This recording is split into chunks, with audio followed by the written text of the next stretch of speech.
Merhaba arkadaşlar, güzel bir günden hepinize selamlar. Kuş sesleri içerisinde güzel bir yere gidiyoruz. Nereye gidiyoruz? Şimdilik sır. Onu daha sonra paylaşacağız. KTM'lerimizi çektik. İşte babası, oğlu, küçük çocuğu hepsi burada.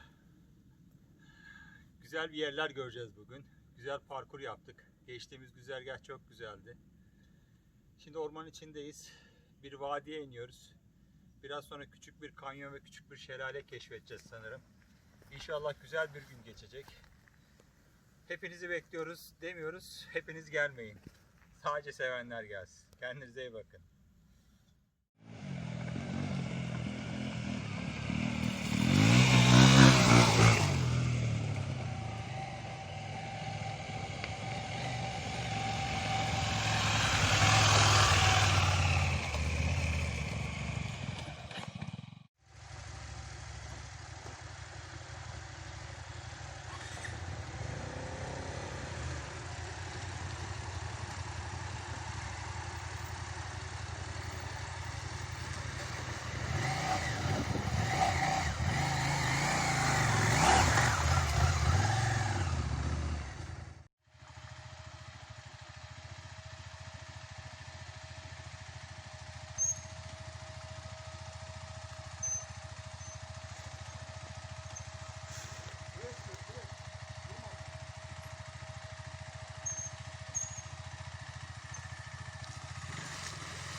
Merhaba arkadaşlar.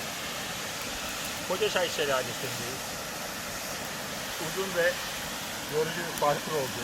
Bir sürü yanlış yola girdik. Motorların dibine kadar zorladık. Önce şelalenin üst bölgesine geldik. Daha sonra yanlış güzergaha geldiğimizi fark edip şelalenin arkasından dolanıp doğru yolu bulduk sonunda. Ateşimizi yaktık.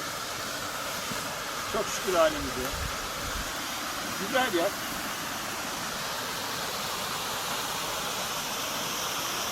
Yeşilinden sonra bulabilirsiniz. Aşağıya vadiye doğru geldiğiniz yeri görüyorsunuz. Geldiğimiz nokta bölge. Bu taraftan, bu bölgeden de gelinebiliyor ama biz o bölgeyi tercih etmedik. Aşağıdan dere yatağının olduğu bölgeden geldik. Ateşimizi yaktık. Biraz sonra mangalımız kısmet olursa neler olduğunu söylemiyorum. Güzel şeyler var. Güzel bir ziyafet çekiyoruz kendimizi. Hak ettik. Hak ettik, yorulduk. Bugün partnerimizi işledik. Gökalp de buradaydı. İlk defa bize katılıyor. Salatamızı o yaptı. Genelde babası yapar salatayı ama bugün ona ekti. Mangal her zaman benden. Bugün hazır diyeyim ben. Bugün hazırcı. Odunları taşıdı Ömer Bey bugün. Odunları da şimdi. Teşekkür ederiz. Ateşimizi o sayede yaktık. Oh, fıstık gibi. Gel yat. Kendinize iyi bakın.